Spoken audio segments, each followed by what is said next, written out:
गरीब चुड़ैल वर्सेस अमीर चुड़ैल। मोहन नगर में शांता अपनी बेटी रुबीना के साथ रहा करती थी।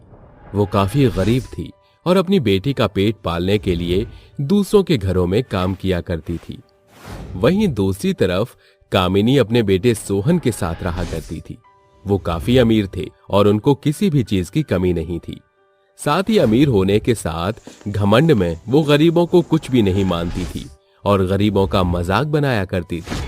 शांता कामिनी के पड़ोस में रहा करती थी। गरीब होने के कारण कामिनी की बेटी रुबीना पूरा दिन मिट्टी में खेला करती थी और वहीं सोहन अमीरी में जिंदगी जीने की वजह से अपने घर में बड़े बड़े कारों के साथ खेला करता था। और एक दिन रुबीना को बुखार आ गया। शांता रुबीना के इलाज के पैसे लेने के लिए अपनी मालकिन के पास जा रही थी।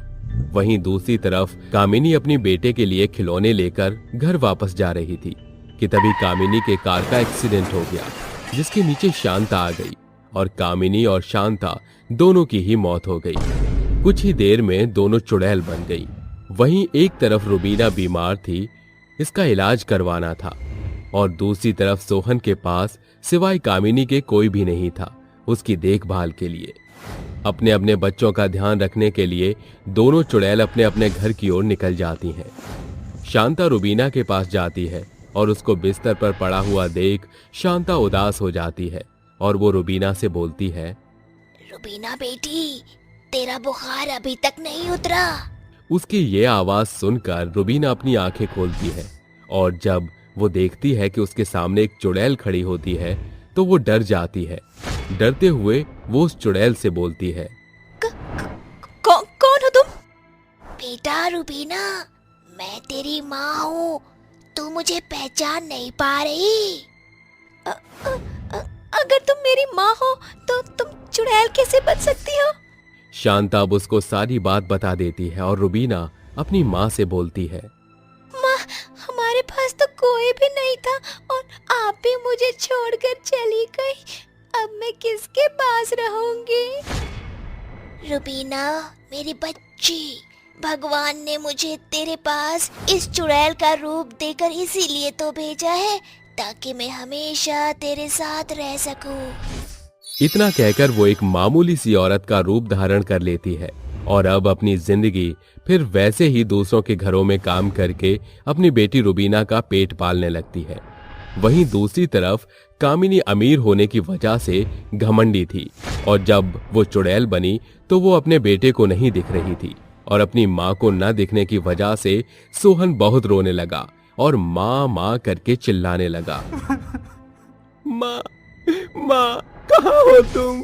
2 दिन हो गए तुम मुझे नहीं दिखी। कहाँ चली गई हो तुम? तुम तो मेरे लिए खिलौने लेने के लिए गई थी। कहाँ रह गई हो? अब तक नहीं आई। मैंने तो अभी तक कुछ खाया भी नहीं है। कहाँ हो माँ तुम? ये सब देखकर कामिनी रोने लगती है और खुद से बोलती है, ये कैसा अन्याय है? मेरी कार से शांता का भी एक्सीडेंट हुआ था, लेकिन वो अपनी बच्ची का अच्छे से ध्यान रख पा रही है, लेकिन मैं तो मेरे बेटे को दिखाई भी नहीं दे रही हूँ। मैं अपने बच्चे की देखभाल कैसे करूंगी? कामिनी खुद से बात कर ही रही होती है कि इतने में शांता कामिनी को रोता हुआ देख उसके पास जाती है और उससे बोलती है, कामिनी बहन, तुम इस तरह रो क्यों रही हो? तुम सोहन को खाना क्यों नहीं दे रही? देखो तो वो कितना रो रहा है। शांता, अब मैं तुम्हें क्या बताऊं? मेरे कर्मों की सजा मुझे मिल रही है। अरे कामिनी बहन, तुम ऐसा क्यों बोल रही हो? जब बात सही है तो क्या बोलूं? अब तुम ही देखो, मैं कितनी घमंडी हुआ करती थी। मुझे मेरे अमीर होने पर बहुत ज्यादा घमंड था, लेकिन आज ये पैसा मेरे किसी काम का नहीं। मैं सोहन को ना तो दिख पा रही हूँ, ना ही कुछ दे पा रही हूँ। मेरा बेटा भूखा बिलख रहा है। इतने पैसे होने के बाद भी आज मेरा बेटा भूखा है। कामिनी और शांता आपस में बात कर ही रहे होते हैं कि इतने में सोहन शांता की साड़ी पकड़कर खींचने लगता है और कहता है, आंटी आंटी देखो ना, मेरी माँ 2 दिन से घर पर नहीं आई है। वो मेरे लिए खिलौने लेने के लिए गई थी, लेकिन अभी तक घर नहीं आई। मुझे बहुत ज्यादा भूख लग रही है।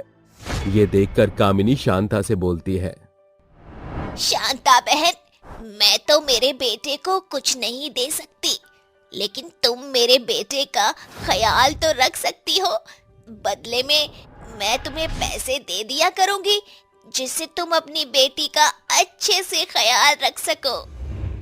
ठीक है कामिनी बहन। और अब शांता सोहन का बहुत ही अच्छे से ख्याल रखने लग गई।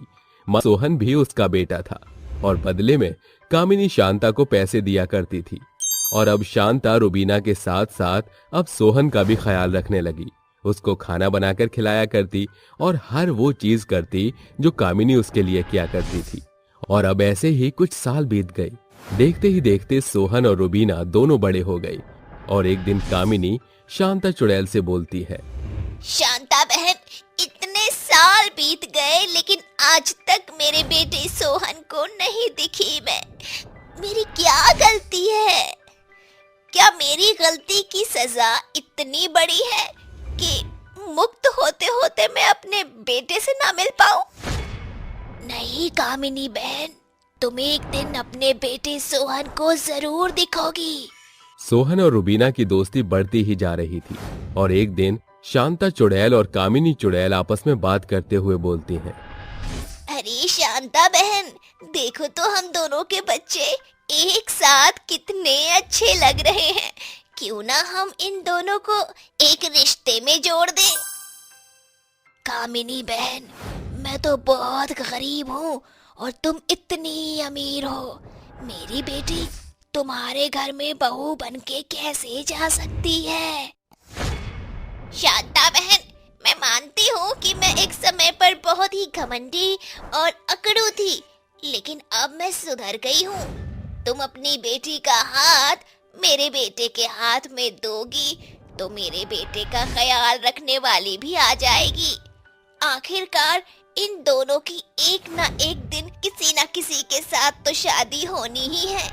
इससे अच्छा ये दोनों एक दूसरे को अच्छे से जानते भी हैं, तो इन्हें एक छोटे से रिश्ते में जोड़ दे।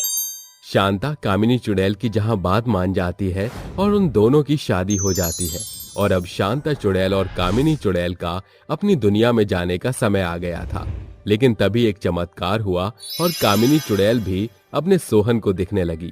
और सोहन को कामिनी चुड़ैल और शांता चुड़ैल दोनों ने सारा सच बता दिया, जिस वजह से सोहन फूट फूट कर रोने लगा और दोनों ने अपनी माओ की अर्थी को गंगा में विसर्जित कर दिया, जिस वजह से कामिनी और शांता की आत्मा उन दोनों से दूर चली गई।